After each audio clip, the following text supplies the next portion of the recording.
দাদাকে পয়সাটা দিয়ে দিই। 1 2 3 4 5 6। কপারের কয়েনটার রেট মূল্য প্রচণ্ড বেশি, তো টেস্টটা করে নিই। কপার হলে চুম্বকে ধরবে না, নিকেল হয়ে থাকলে চুম্বকে ধরে নেবে। দোকান আছে, দোকানটা জুয়েলারি। দাদার দোকানে দাদা আমার আজকে 7-8 দিন থেকে ফোন করে। দাদার মানুষের একটা কথা আছে, বাড়ির গরু বাড়ির গাছ খায় না।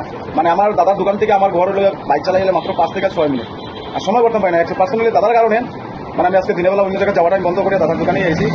দেখি দাদা কি কি কালেকশনগুলো রাখছে, কি কি কালেকশনের কারণে দাদা আমার কাছে ফোন করে। দোকান দাদা ফেসটা দিয়ে দেবো না, কারণ দাদাও একটা যেহেতু দোকানের মালিক, দাদার একটা ফেস আছে, দাদা ফেসটা দেখাতে চাইছেন আর কি। দেখি দাদা আপনার কি কি মাল আছে দেখি ভাই। এই যে মালগুলো দেখাইছে দাদা, আপনারা সবাই একটা জিনিস দেখবা, এরকম কয়েন কিন্তু সেল হয়। এগুলো দামি, মানে এটা দেখাচ্ছি বলে যেন এটা দামি এটা নয়। এই দাগটা মনে রাখুন, 1940 থেকে 1945 পর্যন্ত যেই দাগের মালগুলো আছে সেই মালের রেটগুলো একদম কম। 1940 থেকে 1945 মনে রাখবেন এই দাগটা।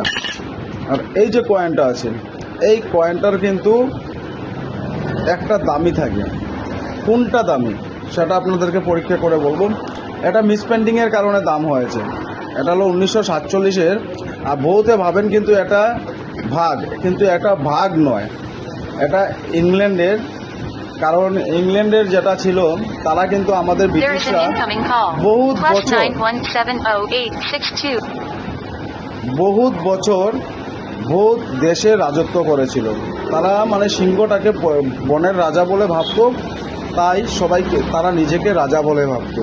এটা কিন্তু বহুতে ভাবেন ভাগ, এটা ভাগ নয়, এটা সিংহ, লায়ন। 1947 সাল। এটা কি দামি? যদি এটা চুম্বকে ধরে তাহলে এটা দামি নয়, এটা মিসপেন্টিংয়ের কারণে। এটা কপার এবং নিকেল দিয়ে বানানো হয়েছিল, আর ভুলবশত কপার দিয়ে বানানো হয়েছিল। কয়েক বছর কপার দিয়ে বানানো হয়েছিল, যেই কারণে কপারের কয়েনটার রেট মূল্য প্রচণ্ড বেশি। তো টেস্টটা করে নিই। কপার হলে চুম্বকে ধরবে না, নিকেল হয়ে থাকলে চুম্বকে ধরে নেবে। এটার মূল্য মাত্র 40 টাকা। যদি এটা চুম্বকে ধরতো না তাহলে এটার মূল্য প্রচুর আছে। যদি আপনাদের ঘরে এই কয়েনটা আছে, চুম্বকটা দিয়ে টেস্টটা করে নেবেন। দাম হচ্ছে 3600 টাকা। আর দাদা একটু মানে টানাটুনিও বলে, তবু আমি দাদা একটু 100 টাকা বেশি দিয়া।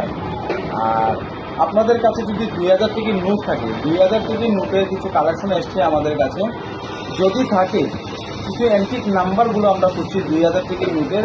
এই নোটের যদি আপনার কাছে 2000 টাকার নোট থাকে, আমার কমেন্ট বক্সে দিয়ে দেবেন, বা আমার হোয়াটসঅ্যাপ নাম্বার যেটা আছে সেটার মধ্যে আপনারা দিয়ে দেবেন। আমি দেখে আপনাদেরকে বলে দেবো। দাদাকে পয়সাটা দিয়ে দিই। 1 2 3 4 5 6 7।